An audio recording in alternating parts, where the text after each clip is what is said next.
সব বানাইছে ওরা। আর আপনি তখন চোখে তেল দিয়ে কাঁদবেন, আহা আমরা কেন গরিব, আমরা কেন আল্লাহর ইবাদত করার পরেও আল্লাহ কেন আমাদেরকে গরিব বানালো। আপনি ধনী হওয়ার জন্য করেছেন কি?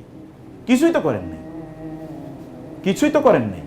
ধনী হওয়ার জন্য আপনি এবং আমি কোনো কিছুই করি নাই। অথচ ধন অর্জন করা, সম্পদ অর্জন করা আমাদের জন্য ফরজ। যেমন নামাজ পড়া ফরজ, সম্পদ অর্জন করা কি নামাজের চেয়ে কম ফরজ নাকি? ভিক্ষা করা কি? ভিক্ষা করা কি? ভিক্ষা এমন কিয়ামতের দিন যে সকল ব্যক্তিরা ভিক্ষা করবে, কিয়ামতের দিন তাদের মুখে মাংস থাকবে না। কি থাকবে না? তখন মানুষ দেখে দেখে বুঝবে ও তো ভিক্ষুক ছিল, এই কারণে ওর মুখে মাংস নেই। এটা এরকম লাঞ্ছিত অপমানিত হয়ে সে উঠবে কিয়ামতের দিন। আপনার রাসূল কিন্তু সাদাকা গ্রহণ করতো না, ভিক্ষা গ্রহণ করতেন না তিনি। আমরা তো সেই সম্ভ্রান্ত জাতি, ব্লু ব্লাড, মানে যদি বলি আমরা তো রাজার জাতি, কিন্তু আমরা ভিক্ষুক হয়ে গেলাম কবে? ভিক্ষুক হয়ে গেলাম যেদিন থেকে আমরা ব্যবসা ছেড়ে দিয়েছি। আমরা বলছি ওরা ব্যবসা করুক, আমরা কি আখিরাত নিয়ে থাকবো। দুনিয়াকে আল্লাহ তাআলা আমাদেরকে দুনিয়ার নেতা বানাইছে না, ইন্নী জাইলুন ফিল আরদি খলিফা, আমি জমিনে কি বানাচ্ছি? নেতা বানাচ্ছি। তো আপনাদেরকে তো, আপনাদের বাবা তো জমিনের নেতা ছিল, তিনি কে? আদম আলাইহিস সালাম, উনি জমিনের নেতা ছিলেন না? ইব্রাহিম আলাইহিস সালাম আরেকজন বাবা, আল্লাহ তাআলা তাকে বলেছেন কি? ইন্নী জাইলুকা লিন্নাসি ইমামা, আমি তোমাকে মানুষের নেতা বানালাম। আমি আপনাদেরকে বলবো বোনেরা, বাজারে যাবেন, সুন্দর সুন্দর বই আছে, বিলিভ মি। আমাদের আজকে দুইটা বই আছে এখানে। এটা হচ্ছে মায়েরা আসলে সোনালী যুগের এই যে বড় বড় মানে ইসলামিক স্কলার যাদের কথা বললাম, তাদের মায়েরা কিভাবে তাদের সন্তানদেরকে লালন পালন করেছেন তার উপর একটা বই। আর একটা হলো গোটা জীবন জুড়ে নাসিহা দরকার আমাদের, কোন পদ্ধতিতে আমাদের জীবনটা পরিচালনা করবো। দুটো বই আপনারা নিয়ে যাবেন, এটা মাস্ট রিড। বাসায় বসে পড়বেন, বাচ্চাদেরকে নিয়ে পড়বেন, পড়াবেন, এবং অন্যদেরকে আপনারা গিফট করবেন। আপনাদের বাপ দাদারা মানুষের নেতা, এই জমিনের নেতা, আমরা হয়ে যাচ্ছি ভিক্ষুক। ও আমাদেরকে একটু ভিক্ষা না দিলে আমাদের চলে না। এই ভিক্ষুকের জাতি যেদিন থেকে আমরা নিজেদেরকে বানাইছি, ওই দিন থেকে গোটা পৃথিবী আমাদের হাতছাড়া হয়ে গেছে। পৃথিবী তো আপনার কথা চলবে যখন আপনার পকেটে টাকা থাকবে। পৃথিবী আপনার কথা চলবে না যখন আপনার পকেটে টাকা থাকবে না, তখন আপনার কথা চলবে না। মানুষের সামনে আপনি দাঁড়াবেন, মানুষের জন্য আপনি কিছু করবেন, করার জন্য আপনাকে অবশ্যই লাগবে সম্পদ। এখন সম্পদ ইনকাম করে কিভাবে বলেন তো? সম্পদ ইনকাম করার শ্রেষ্ঠতম পদ্ধতি হচ্ছে ব্যবসা। শ্রেষ্ঠতম পদ্ধতি কি? ব্যবসা। আপনি চাকরি করে কত টাকা ইনকাম করবেন? কত সর্বোচ্চ? চাকরিতে তো লিমিটেড। কত সর্বোচ্চ? কিন্তু ব্যবসা করে এর কোনো লিমিট আছে? কোনো লিমিট নাই, কোনো লিমিট নাই। ব্যবসা করবেন, অথবা ব্যবসাকে আপনি সাপোর্ট করবেন। সবাইকে ব্যবসা করবে তা করবে না, কিন্তু ব্যবসার প্রতিষ্ঠানগুলোকে কি করতে হবে? সাপোর্ট করতে হবে। এবার আমি তাহলে এক নম্বর কথায় গিয়েছি যে আমাদেরকে প্রচুর পরিমাণে ইনকাম করা লাগবে, প্রচুর ইনকাম করা লাগবে। ইনকাম কিভাবে করবো সেটা আমি পরে বলছি। দুই নম্বর বিষয় হচ্ছে যে ইনকাম করার জন্য আমাদেরকে লাগবে হলো ব্যবসা করা। কারণ ব্যবসার মধ্যে প্রচুর পরিমাণ কি আছে? বারাকা আছে। এখন ব্যবসা করার জন্য কি লাগবে? আমাদের প্রতিষ্ঠান লাগবে। ব্যবসা করার জন্য কি লাগবে? প্রতিষ্ঠান লাগবে। যেমন ইহুদিদের প্রতিষ্ঠান আছে, যেমন বললাম। আচ্ছা, অ্যাপল পৃথিবীর সবচেয়ে দামি মোবাইল কোম্পানির নাম কি? অ্যাপল নাকি? এরকম কেউ আর কিছু বানাইতে পারছে? কেউ বানাতে পারে না। দেখুন তার কোনো প্যারালাল কিছু আছে? প্যারালাল কোনো কিছু নাই। প্যারালাল আচ্ছা, পৃথিবীতে কম্পিউটারের জগতে আপনার যা লাগবে, যেমন সফটওয়্যার সব সফটওয়্যার কারা বানাইছে বলেন তো? সব মাইক্রোসফট স্যার আপনি চলতে পারবেন। মানে এমএস যেটা আমরা বলি, মানে অফিসের মধ্যে কি আছে? ওয়ার্ড আছে, এক্সেল, তারপরে কি পাওয়ার পয়েন্ট, মানে অফিসের যা আছে এটা আপনি বলেন তো মাইক্রোসফট ছাড়া আপনার পক্ষে সম্ভব কিনা? তো মাইক্রোসফট কোন দেশের কোম্পানি? হ্যাঁ, এটা আমেরিকান কোম্পানি। কোথাকার কোম্পানি? American company. আপনি এরকম একটা কোম্পানি বানাইতে হবে আপনাকে। কোম্পানি ছাড়া, প্রতিষ্ঠান ছাড়া আপনি কোনোদিন কিচ্ছু করতে পারবেন না, কিচ্ছু করতে পারবেন না। আপনার প্রতিষ্ঠান তৈরি করতে হবে। প্রতিষ্ঠান, এখন 3 নম্বরের জায়গায় আসি। প্রতিষ্ঠান কি সবাই একটা করে বানাবে? ইহুদিদের কি হয়েছে বলেন? ঠিক চায়নাদের কথা বলি। আচ্ছা, জাপানের কথা আগে বলি।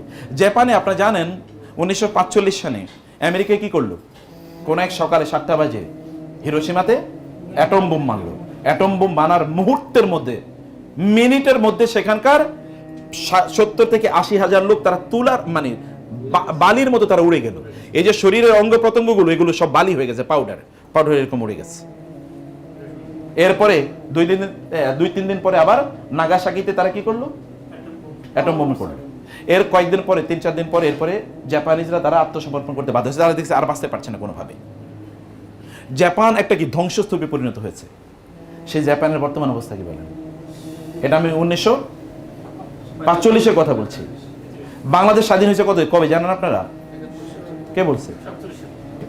আমি আপনাদেরকে বলবো বোনেরা, বাজারে যাবেন, সুন্দর সুন্দর বই আছে, বিলিভ মি। আমাদের আজকে দুইটা বই আছে এখানে। এটা হচ্ছে মায়েরা আসলে সোনালী যুগের এই যে বড় বড় মানে ইসলামিক স্কলার যাদের কথা বললাম, তাদের মায়েরা কিভাবে তাদের সন্তানদেরকে লালন পালন করেছেন তার উপর একটা বই। আর একটা হলো গোটা জীবন জুড়ে নাসিহা দরকার আমাদের, কোন পদ্ধতিতে আমাদের জীবনটা পরিচালনা করবো। দুটো বই আপনারা নিয়ে যাবেন, এটা মাস্ট রিড। বাসায় বসে পড়বেন, বাচ্চাদেরকে নিয়ে পড়বেন, পড়াবেন এবং অন্যদেরকে আপনারা গিফট করবেন।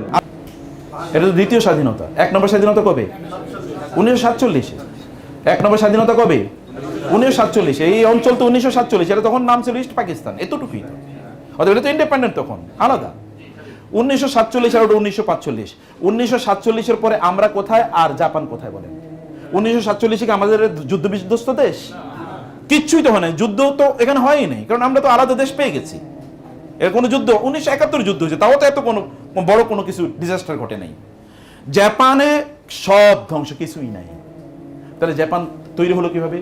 আপনারা জানেন জাপানের ইকোনমিক সাইজ জানেন আপনারা? এখন চায়না দ্বিতীয়, পৃথিবীর 1 নম্বর ইকোনমি কারা? আমেরিকা। 2 নম্বর ইকোনমি কারা? চায়না। এই কিছুদিন আগেও 2 নম্বর ইকোনমি কারা ছিল? জাপান ছিল। জাপানের টোটাল টাকা পয়সা যা আছে 57টা মুসলিম দেশের সব টাকা মিলালেও জাপানের অর্ধেক হবে না। কথা বুঝেন না আমারটা? তাহলে আপনারা আস্তাগফিরুল্লাহ পড়েন না কেন? সুবহানাল্লাহ বলেন কমপক্ষে, নাকি? এটা জাপানের জন্য সুবহানাল্লাহ না আপনার জন্য সুবহানাল্লাহ? আপনার আস্তাগফিরুল্লাহ পড়া উচিত। জাপানের যা অর্থনীতি আছে, এই টোটাল অর্থনীতির অর্ধেকোনাই গোটা 57টা মুসলিম দেশের। জাপান করে কি বলেন তো? আপনি যদি সৌদি আরবেও যান, এমনকি আমেরিকাতেও গেলে দেখবেন BMW চলে, অথবা আপনি দেখবেন কি টয়োটা চলে, অথবা জাপানের গাড়ি ছাড়া আর কিছুই চলে না। আচ্ছা বলেন তো, পৃথিবীতে জাপান করছে কি? ওরা গাড়ি বানাইছে, এইরকম ধরনের তারা কি ইলেকট্রন মানে ইয়ার পার্টস গুলো তারা তৈরি করেছে, মেশিনারিজ গুলো তারা বানাইছে। তো ওরা এই করলো কি? বলতো তো যুদ্ধ বিধ্বস্ত দেশ, সব মরে সাফ হয়ে গেছে। এরা করলো কিভাবে? এরা তখন জাপানের পরবর্তী গভর্নমেন্ট যারা, সরকার যারা আসছিল, অথবা এরকম কিছু লোক, এই যে আপনাদের মতো, আমাদের ফরিদ ভাইয়ের মতো এরকম কিছু লোক, তারা একত্রিত হয়েছে। তারা একত্রিত হয়ে তারা চিন্তা করলো কি করবে। কিছু লোকের তারা প্রশিক্ষণ দেবে। কোথায় প্রশিক্ষণ দেবে? লোক নাই, তারা পাঠালো আমেরিকাতে, যাও ওইখানে প্রশিক্ষণ নিয়ে আসে। ইউরোপে যাও, ওইখানে প্রশিক্ষণ নিয়ে আসে। রাষ্ট্রীয় দেশের কিন্তু অর্থনৈতিক অবস্থা খুবই খারাপ, কিন্তু কিছু টাকা পয়সা যা আছে এটা দিয়ে একজনের পাঠালো, যাও ওইখানে যাও, গিয়ে সেখান থেকে ট্রেনিং নিয়ে আসো। ট্রেনিং নিয়ে আসার পর তোমাকে আমাদের টাকা দিয়ে পাঠিয়েছি, তোমাকে আমার দেশে ফিরে আসতে হবে। তুমি ওইখানে থাকলে 10,000 টাকা বেতন পাইতে, আমরা তোমাকে 12,000 টাকা বেতন দেবো। ট্রেনিং তুমি নেবা, আমার টাকা দিয়ে তুমি ট্রেনিং নেবা, কিন্তু তুমি ফিরে আসবা, ফিরে এসে আমার এখানে চাকরি করবা, কিন্তু তোমাকে দেবো কত বেতন? ওইখানে যা পাইতে তার চেয়ে আমি তোমাকে 2,000 টাকা বেতন বাড়িয়ে দেবো, কিন্তু তোমার কাজ হবে চাকরি করা না, আমার এখানে এসে তুমি যা শিখছো এটা শিখাইবা অন্যদেরকে। ট্রেনিং, তুমি যা শিখেছো এটা এসে তুমি যা শিখেছো এরকম 10 জন লোকের শেখাবা। এই 10 জন আর 10 জন, এই 10 জন আর 10 জন, গোটা জাতি কি টেকনিক্যালি স্কিল, গোটা জাতি টেকনিক্যালি স্কিল। গত পরশু আমাকে একজন ইউনিভার্সিটির প্রফেসর বলছে, আমি যেহেতু ইউনিভার্সিটির প্রফেসর, তো একজন প্রফেসর বললো যে উনি একটা দোকানে গিয়েছে হলো ওষুধ কেনার জন্য। তো ওই দোকানের যে ওষুধ বিক্রি করে তার জিজ্ঞেস করলো কি, তোমাকে তো দেখতে স্মার্ট মনে হয়, পড়াশোনা করেছো কোথায়? বলো স্যার আমি একটা প্রাইভেট ইউনিভার্সিটি, খুব নামি দামি প্রাইভেট ইউনিভার্সিটি থেকে ফার্মাসিতে বিএসসি করেছে, ফার্মাসিতে। তো বলো ফার্মাসিতে তুমি বিএসসি করছো, এখানে তুমি ওষুধ বেচো, ওষুধের দোকানে বসে বেতন পাও কত? বলে স্যার 15,000 টাকা। তো তুমি এরকম চাকরি করো, এটার জন্য তো ফার্মাসিতে পড়াশোনা করার প্রয়োজন নেই। বলে স্যার কি করবো, কোনো চাকরি পাই না তো, অতএব যেটা পাইছে এটাই করতেছে। পড়েছে কোথায়? ফার্মাসিতে। ও তো এখন একটা ফার্মাসি, একটা কোম্পানি, ফার্মাকোলজি, ফার্মাসিউটিক্যাল কোম্পানি দেওয়ার কথা, কারণ ও তো পড়াশোনা করেছে কিভাবে হাউ টু ম্যানুফ্যাকচার মেডিসিন, কিভাবে ওষুধ বানাবে এটা পড়ার কথা, এটা সে শিখেছে, ওইখানে পড়াশোনা করেছে, কিন্তু আইসা করতেছে কি? আমি আপনাদেরকে বলবো বোনেরা, বাজারে যাবেন, সুন্দর সুন্দর বই আছে, বিলিভ মি। আমাদের আজকে দুইটা বই আছে এখানে। এটা হচ্ছে মায়েরা আসলে সোনালী যুগের এই যে বড় বড় মানে ইসলামিক স্কলার যাদের কথা বললাম, তাদের মায়েরা কিভাবে তাদের সন্তানদেরকে লালন পালন করেছেন তার উপর একটা বই। আর একটা হলো গোটা জীবন জুড়ে নাসিহা দরকার আমাদের, কোন পদ্ধতিতে আমাদের জীবনটা পরিচালনা করবো। দুটো বই আপনারা নিয়ে যাবেন, এটা মাস্ট রিড। বাসায় বসে পড়বেন, বাচ্চাদেরকে নিয়ে পড়বেন, পড়াবেন এবং অন্যদেরকে আপনারা গিফট করবেন। আপনি দেখেন যারা বিবিএ পড়ছে, আপনারা এখানে অনেকে হয়তো বা থাকবেন, পড়ছে বিবিএ, কিন্তু এখন গিয়ে হোটেলের ওয়েটার, অথবা ধরেন হোটেলে এমনি ওই যে ওষুধ টিয়ে লেখে, আগে ভাউচার লেখে। পড়েছে বিবিএ, তো বিবিএ এর সাথে ভাউচার লেখার কি সম্পর্ক? ভাউচার লেখার জন্য কি বিবিএ পড়ার প্রয়োজন আছে? তাহলে প্রবলেমটা কোথায়? স্কিল ডেভেলপ করে না, আমাদের ডেভেলপ করে নাকি স্কিল, মূলত স্কিলের অভাব। আপনাকে ডেভেলপ করতে হবে স্কিল, যেটা আপনার কাজে লাগবে। এই পড়া তো আপনার কাজে লাগে না, তাহলে আপনি কেন এই পড়া পড়ছেন? বা এই পড়ার পেছনে কেন এত ইনভেস্টমেন্ট? বাংলাদেশে প্রতি বছর 5 থেকে 7 লক্ষ ইউনিভার্সিটি গ্রাজুয়েট বের হয়, 5 থেকে 7 লক্ষ চাকরি আছে নাকি বাংলাদেশে? তাহলে এগুলো করবে কি? ওরাই তো তখন ফ্রাস্ট্রেশনে ভোগে, ওরাই তখন গাঁজা খায়, ওরাই তখন কি জুয়া খেলে, অথবা ওরাই তখন বিভিন্ন ধরনের অপকর্মে লিপ্ত হয়ে যায়। মূলত পড়াশোনাটা দরকার ছিল লাইফ ওরিয়েন্টেড, জীবনমুখী তার পড়াশোনাটা দরকার ছিল, যে এই পড়াশোনাটা তার কাজে লাগবে। এটা জাপানিজরা করেছে, যেমন একটা এক্সাম্পল বলছি। অতএব স্কিল ডেভেলপ মানে এদের দেখেন একটা কমিউনিটি ডেভেলপমেন্ট। 2 নম্বর বলি আমি, মানে ইহুদিরা, জানেন তো ইহুদিরা সংখ্যা কত জানেন? পৃথিবীতে প্রতি 1000 লোকের মধ্যে 3 জন হলো ইহুদি। কতজনের মধ্যে? 3 জন। আর মুসলমানরা প্রতি 133 জন। মুসলমানরা প্রতি 100-তে কতজন? ইহুদিরা প্রতি 1000-এ কতজন? 3 জন। গোটা পৃথিবী চালায় কি ইহুদিরা না মুসলমানরা? 1000-এ 3 জন ওরা চালায়, আর আমরা 100 জনে 33 জন, তাও আমরা চালাতে পারতেছি না। তাহলে প্রবলেমটা কোথায়? স্কিলের অভাব। আরেকটা জিনিসের অভাব, তা হলো কি একটা কমিউনিটি অ্যাটাচমেন্ট। আমরা যখন, যেমন ধরেন আপনারা যখন কোনো এক জায়গায় চাকরি করবেন, তখন আপনি হয়তো চিন্তা করবেন আমি এত কষ্ট করবেন না, আমি কষ্ট করলে ফরিদ সাহেব লাভবান হবে, আমি কেন কষ্ট করব? এরকম মানসিকতা বাঙালির মধ্যে বেশি, মুসলমানদের মধ্যে বেশি, যে আমি এত কেন কষ্ট করব, আমি যত কষ্ট করব তত ওনার লাভ, আমার তো আর লাভ নেই, অতএব আমি যত ফাঁকি দিতে পারি, এরকম একটা মানসিকতা আছে। কিন্তু ইহুদিদের এই মানসিকতা নেই, জানেন? ইহুদিরা যদি এখানে থাকে, ওই যে বলে না সব শিয়ালের একরা, শিয়াল যদি এখানে ডাক দেয় তাহলে ওইখানকার শিয়াল আমি আছি কিন্তু তোর সাথে, ওইখানে কিন্তু ও আওয়াজ দেয়। ইহুদিরা যদি এখানে থাকে, এইখানে একটা ইহুদি, ও প্রয়োজন 10 কিলোমিটার গাড়ি ড্রাইভ করে যাবে, ওই জায়গায় আরেকটা ইহুদির দোকান আছে, ওর দোকান থেকে পণ্য কেনার জন্য। এবং এখানকার ইহুদি সে চিন্তা করবে আমার টাকা ইনভেস্টমেন্ট করা দরকার, কার সাথে টাকা ইনভেস্টমেন্ট করব, আরেকটা ইহুদি কোথায় আছে খুঁজে বের করে।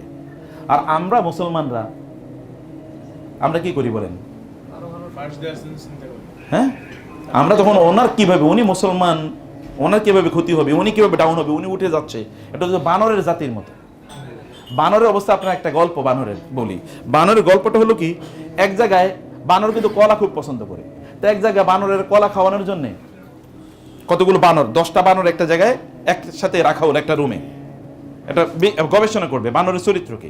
ওইখানে কলা ঝুলিয়ে রাখা হলো এবং এরকম একটা টেবিল দেয়া হলো। তো 10টা বানরই বসে আছে, সবাই কলার দিকে তাকাচ্ছে, কেউ কলা খেতে যাচ্ছে না। একটা বানর চিন্তা করলো কি রে, সবাই বসে আছে, কলা খাবে না, এটা কেমন কথা হলো? এই বানর টেবিলের উপর লাফ দিয়েছে, লাফ দিয়ে যখন কলা ধরতে যাবে তখন বাকি 9 বানর ওরে জাবড়ায় ধরে ওর পাটায় না ধরছে। এই বানর মনে করলো যে ওরা নিজেরাও খায় না, আমারও খাইতে দিচ্ছে না, ঘটনা কি?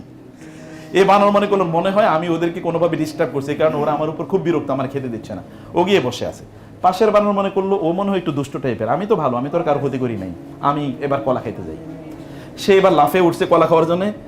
এখন ওই যে বাকি যে 8টা আছে, ওই 8টা আর যেটা কিছুক্ষণ আগে চিন্তা করলো আমারে কেন ধরলো, আমি তো কিছু বুঝি নেই, ও সহ বাকি 9টা আবার এটাই না ধরছে, তুই কলা খাইতে পারবি না। এবং এইভাবে সবটাই 10টাই কি করেছে, কলা খাওয়ার জন্য গেছে, 10টারই বাকি 9টা টাই না ধরছে, তুই কলা খাইতে পারবি না। এখন যিনি পরীক্ষা করছেন উনি চিন্তা করলেন মনে হয় সবগুলি দুষ্ট, আচ্ছা এখান থেকে একটা বানর সরাই, একটা বানর সরে আর একটা নতুন বানর দিই, দেখি এটা চরিত্র কি। এখন নতুন বানর এখানে আইসা দেখার পরে কি কলা এখানে, কিন্তু এরা সব বসে আছে, কেউ কলা খায় না, ঘটনা কি? নতুন এই সবার দিকে একটু তাকিয়ে, তারপরে সে লাভ দিছে কলা খাওয়ার জন্য। যখন সে কলা খেতে গেছে তখন ওই বাকি 9টা ওরে টাই না নামিয়ে দিচ্ছে, কলা খেতে পারবে না। এই চিন্তা করলো ঘটনা কি, আমি তো কিছুই বুঝি না আসলে কি, এরা খাচ্ছে মানে খেতেও দিচ্ছে না। এরপরে উনি একটা একটা করে বাকি 9টাই বানর পরিবর্তন করলো। ওই নতুন যখন আসে ও তখন কলা খেতে যায়, ওই বাকিরা ওরে কলা খাইতেই দেয় না, সব কলা ওইখানে ইনট্যাক্ট, কিন্তু একটা বানরও খেতে পারে না। আমাদের চরিত্রটা হলো এরকম, আপনি নিজেও করবেন না, অন্য কেউ করতে দেবেন না, এটা আমাদের মানসিকতা। কিন্তু মানসিকতা কি হচ্ছে, আপনি ক্ষতি করছেন কার? গোটা মুসলিম জাতির, নিজের তো করছেনই, গোটা মুসলিম জাতির ক্ষতি করছেন। আপনার একটা প্রতিষ্ঠান যদি লিভার ব্রাদার্সের মতো তৈরি হয়ে যেত, অথবা একটা অ্যাপলের জন্য, অথবা একটা IBM এর জন্য মতো যদি একটা প্রতিষ্ঠান তৈরি হতো, তাহলে গোটা পৃথিবীর মুসলমানরা কি অর্থনৈতিকভাবে তারা শক্তিশালী হয়ে যেত, অর্থনৈতিকভাবে তারা শক্তিশালী হয়ে যেত। কিন্তু আমরা তো সেটা করতে দিই না। আমরা দেখেন ওদের পণ্য কিনবো কিন্তু মুসলমানদের পণ্য কিনবো না। আপনি গেলেই দেখেন এটা কি ইউরোপিয়ান পণ্য কিনা, তাইলে আপনার আর যেটা কোনো মুসলমানদের বানানো পণ্য হয়, তাইলে বাংলাদেশের আপনি বাজারে শার্ট কিনতে গেলে বাংলাদেশি শার্ট, এটা মেড ইন বাংলাদেশ, এটা কিনবেন না, মেড ইন ইন্ডিয়া এরপরে কিনবেন। কিন্তু আমেরিকা দিকে ওই মেড ইন বাংলাদেশটাই আপনি কি আমেরিকান ব্র্যান্ডে, যারা ব্র্যান্ডে আপনি কিনে নিয়ে আসতেছেন, ওই একই জিনিস এটা কিনতেন এখানে 100 টাকা দিয়ে, ওইখান থেকে 10,000 টাকা দিয়ে কিনবেন। এই যে দেখছেন নতুন জিনিস, এটা হাইফাই, এই ব্র্যান্ডের জিনিস কিনছে, অথচ এটা কিন্তু আপনার এখানে তৈরি হয়েছে। আপনি এখানে মূল্য দেন না, কিন্তু ওইখানে কি আপনি মূল্য দিয়েছেন। এখন সমস্যাটা কোথায়? আমাদের মেন্টালিটি। আমরা প্রকৃত অর্থে আমরা প্রতিষ্ঠান তৈরি করি না, প্রতিষ্ঠানগুলো যেগুলো তৈরি ওগুলোকে আমরা সাপোর্ট করি না।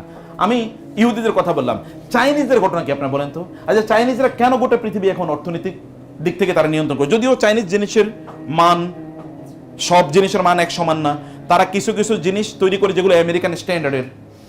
আর আমেরিকার এখন প্রায় সকল কি প্রোডাক্টেরই আছে, তার মানে ম্যানুফ্যাকচারিং সেন্টার কোথায়? চায়নাতে। যেমন অ্যাপল ম্যানুফ্যাকচার, মানে টেকনোলজি আমেরিকান কিন্তু ম্যানুফ্যাকচারিং চায়না। অতএব এখানে মানে তুচ্ছতাচ্ছিল্য করার কোনো কিছু নেই।